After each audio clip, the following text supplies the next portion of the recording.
The headline test in my case was it would point exactly to who this happened to, and I did not want the whole world to know that I was damaged goods. Me knowing that in my mind at the time was quite enough.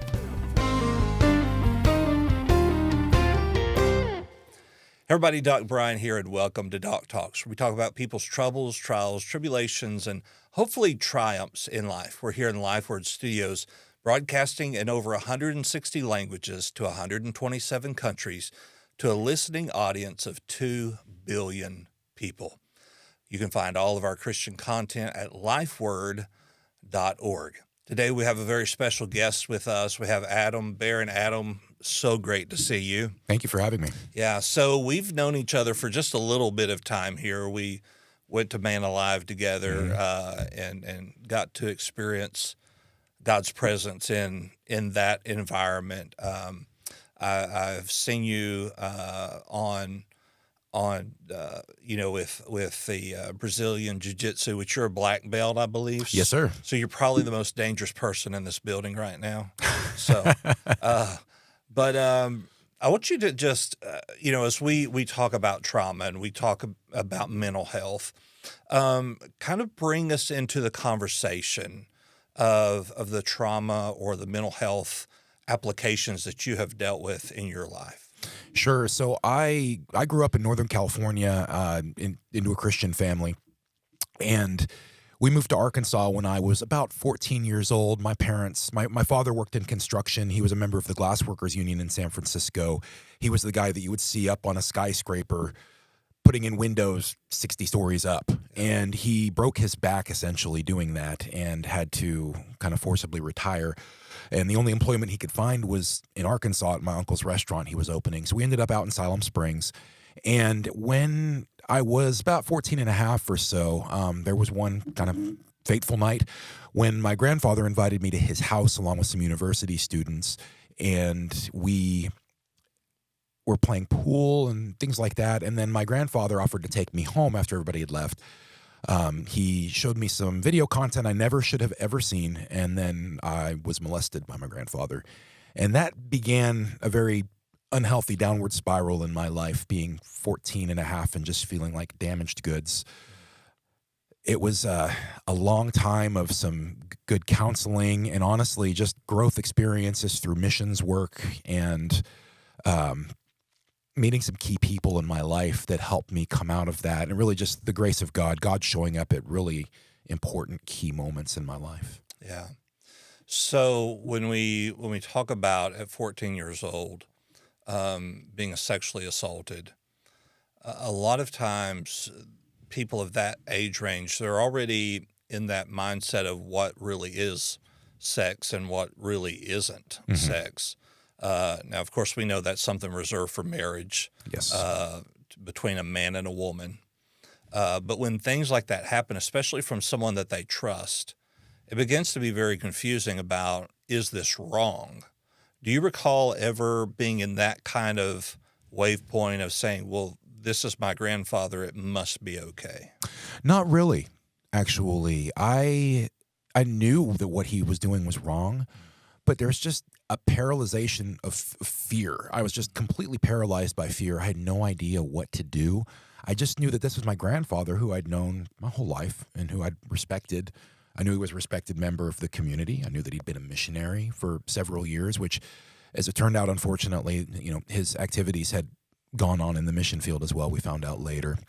And I knew exactly this is wrong, but I didn't know what to do about it. And at that moment, I just froze. Yeah. So then we get into kind of that cognitive dissonance that, it's wrong, but it's my grandfather. He's well respected. What do I do?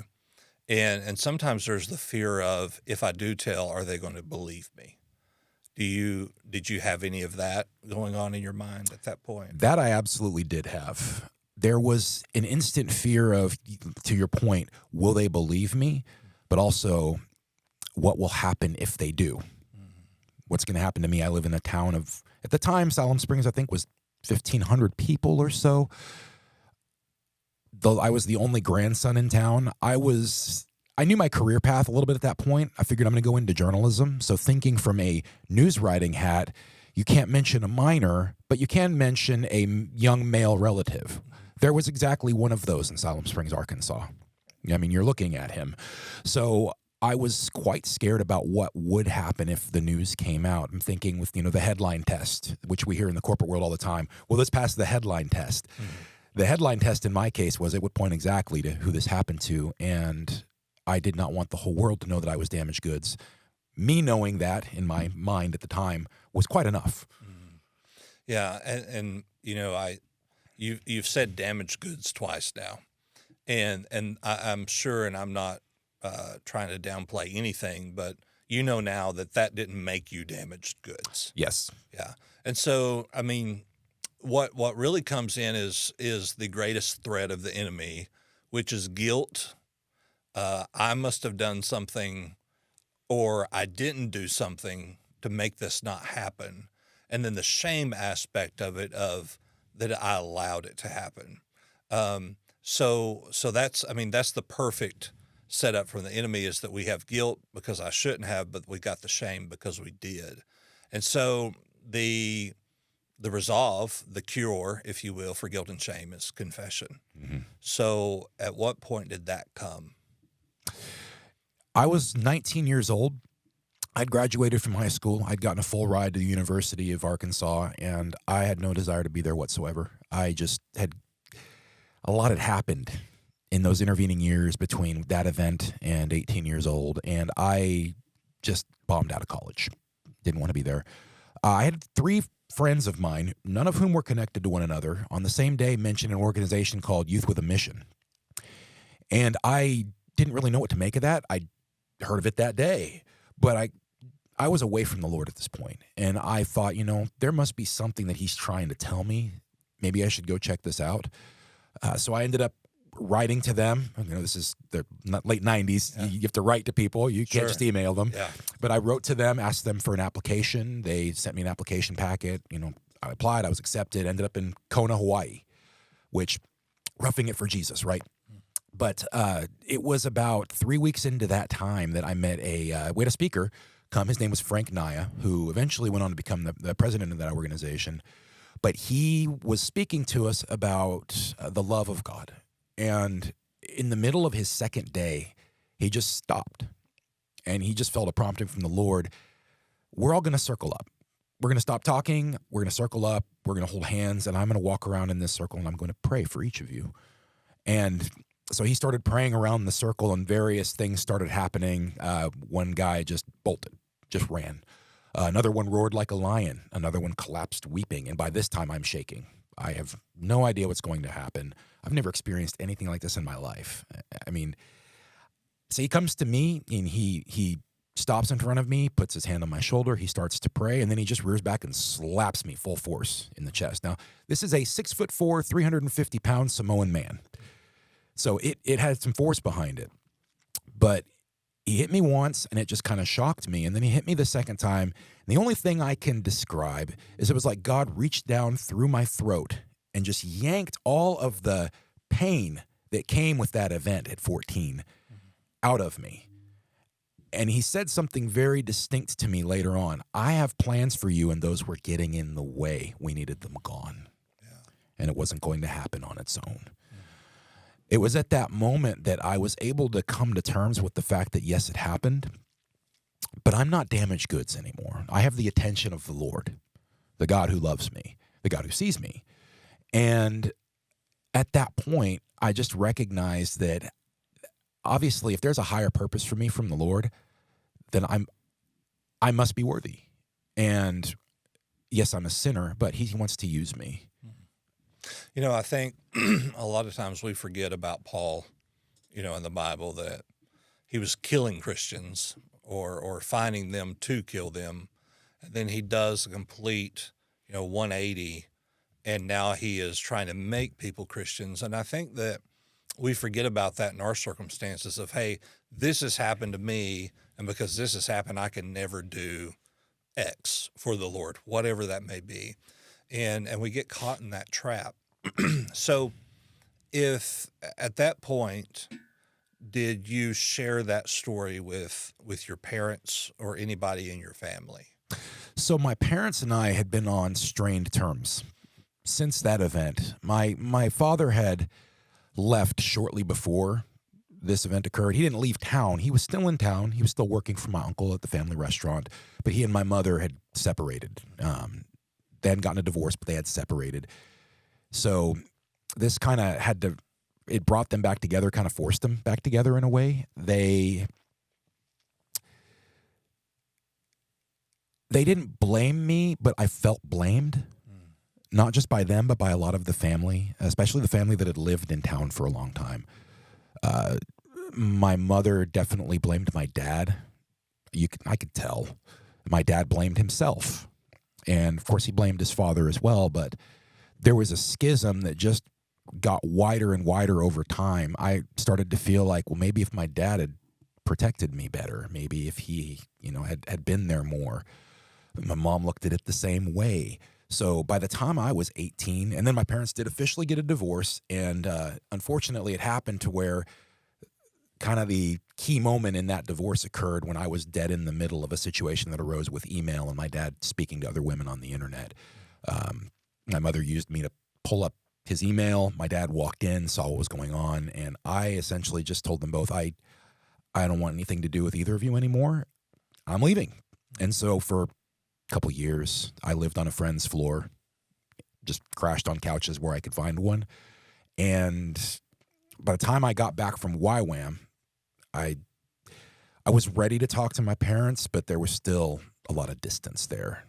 Yeah. So, and during talking to them, how did that all play out? My father had remarried at this point, unfortunately, to a woman who was a drug dealer. My mother was seeing a man who she ended up becoming engaged to and then did not marry. They ended up having a falling out. I didn't feel like I really fit, and I didn't have a place. If anything, I just kind of felt like I was an inconvenience. So I did talk to them about my experience, talked to them a little bit about what happened, how God used that experience in my life. But it was a guarded conversation. I didn't really feel like I could open up to my parents just because I felt like they have their own issues right now. I don't really feel like they want to hear about what happened with me over there. Mm-hmm. Yeah, you said you just feel like you didn't fit, like you didn't have a place. And I think that so many men in particular feel that way. They're just in this world and it's them against the world. How did that feeling of not fitting come through by the way of Christ to show you that you did fit, that there was a community for you? I spent a long time not feeling like I fit. I went to college, ended up going to John Brown University and getting my degree there in broadcasting. I felt like I fit there, but I knew that it was temporary. I knew these people are all going to leave and they're going to go about their lives. And so while I made some great friends, I was always still very guarded in who Adam really is. I knew that I probably wouldn't live in Salem Springs forever. And so even the friendships I had there, I kind of almost started preparing myself to leave, and which we did. We ended up moving to Conway. My wife's a Conway native, and so we ended up making our way down here when she became chronically ill. Got a new job here, and really just struggled to find a group of friends to connect with. You might know Cody Sublett. He was one of the people who was the first ones to just kind of grab me and make me be his friend, which was very Cody. But really, it wasn't until a few years ago that I started to kind of find the group of men that I could really feel like I fit with, to get back to the question of fitting in. It was just a couple years ago that I really started to discover that group of people and open up to them and start to actually own my story and not be ashamed of it. Yeah. So were you actively looking for a group of people, or did they find you? They found me. I would really say that God knew exactly what I needed. He knew when I needed it the most, and then he made it happen in the way that he does. Yeah. It was really the group of guys that encouraged me to come to Man Alive. I met Ryan Stevens, and I met Rob Heffley, and I met a lot of these guys, and they just made me a part of their team, their group of guys, their band of brothers. And it was then that it's just God started just putting me with people, whether I wanted to be there or not. He started putting me with these men, and God is good. I am so grateful for the people that He led me to, because they've just become integral parts of my life and extremely valuable brothers. Yeah.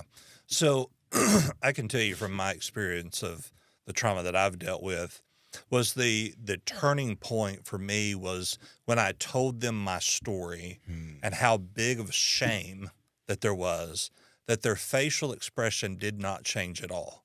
It was almost as if, well, we've heard this before. And that was the most healing property in any of that I experienced. What was that like for you when you first just entrusted them with this trauma? It was difficult. It was difficult because I knew that there's going to be people in this group that have more, I guess, more traumatizing stories than me. Maybe they went through like dramatic physical abuse, or people with less traumatic stories than me. I have some friends that have come to Man Alive with me who said, I can't really relate to a lot of this. I had a great upbringing. I didn't really have any major issues in my life. But when I sat down and told my story, it was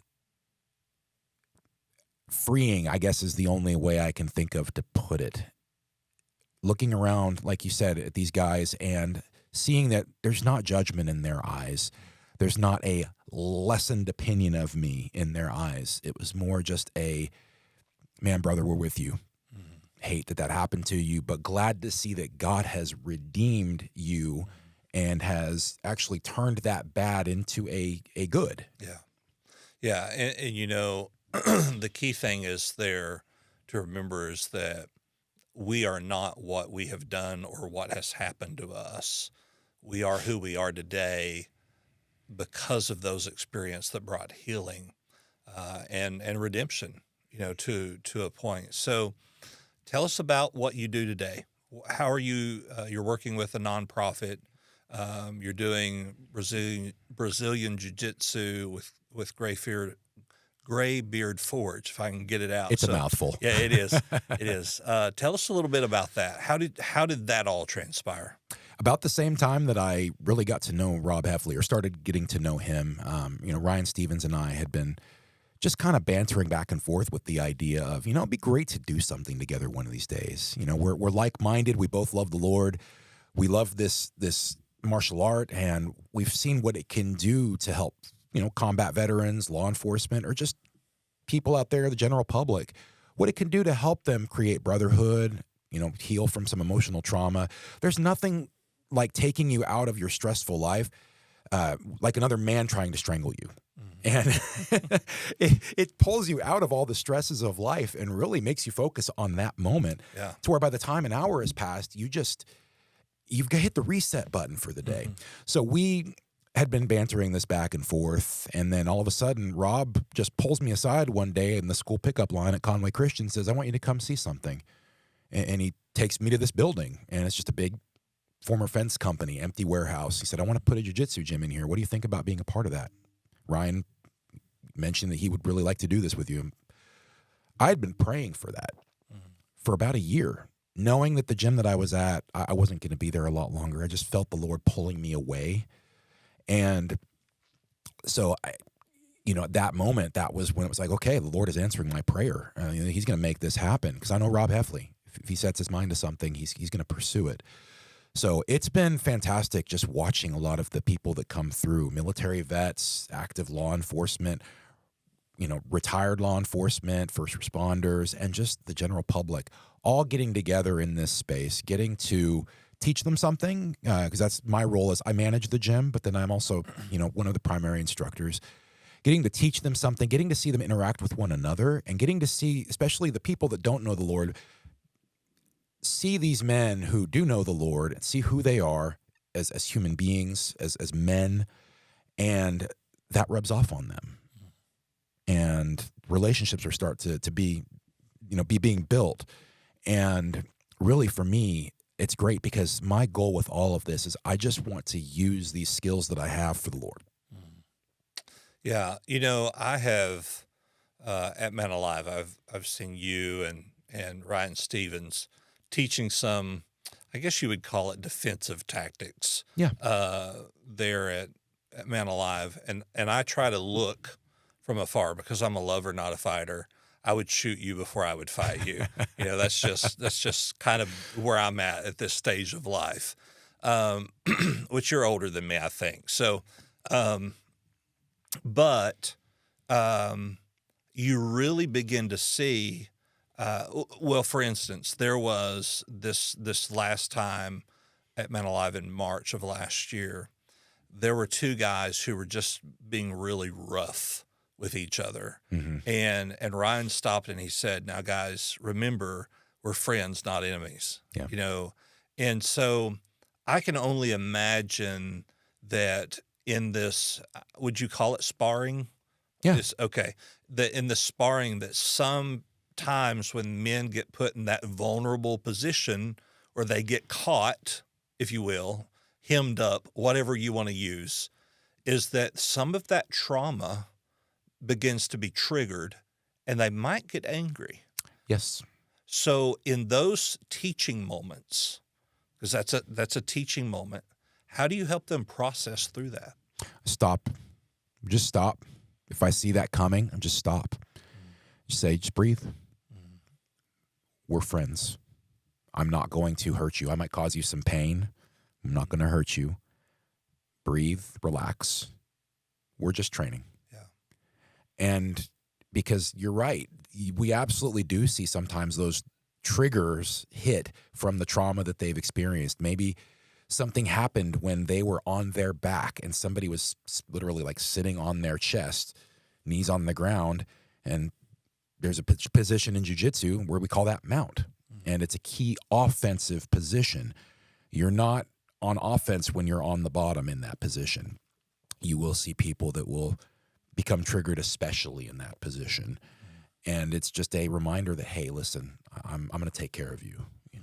We're sparring here, but at the same time, man, I'm not going to hurt you. And then afterwards, it's usually just grab them and talk about it. I'm not going to try to force anything out of them, but just say, hey, are you okay? Is everything all right?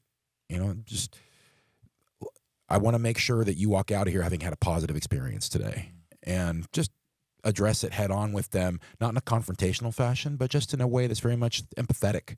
Because I remember when I was starting jiu-jitsu, I had a real problem being on my back because that's the position that I was in when my grandfather molested me. Sure. And it just brought back that reminder. And over time, I actually realized I need to turn that into my strong position. And that's what I did eventually. And now it's funny, like Ryan can hardly get me to get off my back. So, yeah. Yeah. And it is amazing even within psychology, is that when we take that we see to be the weakest part of it, and we make it the strongest part of us, how everything begins to just flip in our mindset about what happened. One thing that I like to ask people, and hopefully most of the time they give me the right answer, not that there's a right or wrong answer, but if you could go back to the moment at 14 years old when this happened, would you change anything? It's a difficult question. I didn't want to be molested. It would be hard not to tell my younger self, run out that door right now. It's not that far to walk home. But at the same time, it's a big part of the man that I became. Yeah. And to be honest with you, that story that I told, God has used that to change a few people's lives. He's used that as a way for me to help people. He's used that as a way to help me have perspective in my dealings with men who are struggling, who have, like me, felt like damaged goods or feel like damaged goods now. So it would be selfish of me in a way to try to change that, because God used that in my life. Who am I to take something that God used for good away? But also it's helped in other people's lives as a way to help, give me empathy for them and help them understand that they're not alone. Yeah, someone asked me the other day, they said, if what happened to you didn't happen, where would you be? I said, I'd probably still be in North Carolina in law enforcement, which means that I wouldn't have my wife, which means I wouldn't have my son. I wouldn't be pastoring the church. And really we can, if we try hard enough, we can look back and prove Romans 8:28, that all things work together for the good of those that love the Lord and are called according to his purpose. And so while it is difficult to say, well, if I could keep it from happening, I would, but if I did, then all of this other stuff wouldn't happen. So trying to come to a conclusion here. If you had, you're before a potential audience of 2 billion people, what would your message today be to those people? Don't bottle your trauma up. It's not something that you want to preserve by bottling it up. If anything, you need to take the cork off in the form of going and telling somebody what happened, talking to them about it. And you're not damaged goods. You're fearfully and wonderfully made by God. Yes, terrible things happen in this life. It's just part of being a human being on planet Earth, fallen world. But God takes broken people and uses them all the time to do wonderful things. If only the perfect people were around to do things for God, nothing would get done. And so I'd encourage anybody out there, if you feel broken, if you feel like you're damaged, you're not alone. Go find somebody, talk to them, and then just remember that God has a purpose for you too. Yeah. Adam, thank you for being here with us today on Doc Talks. I really appreciate it. Thank you for being able to use your story for good, because I know that's not always an easy thing. So we appreciate you being here today with us. Thank you, Brian. I appreciate it. Yeah. So thank you for being here with us today. Thank you for listening. Of course, I'm Doc Brian. You can find me at thedocbrian.com. You can find all of our Christian content at lifeword.org. Thank you so much for listening today, and we'll see you soon. Goodbye.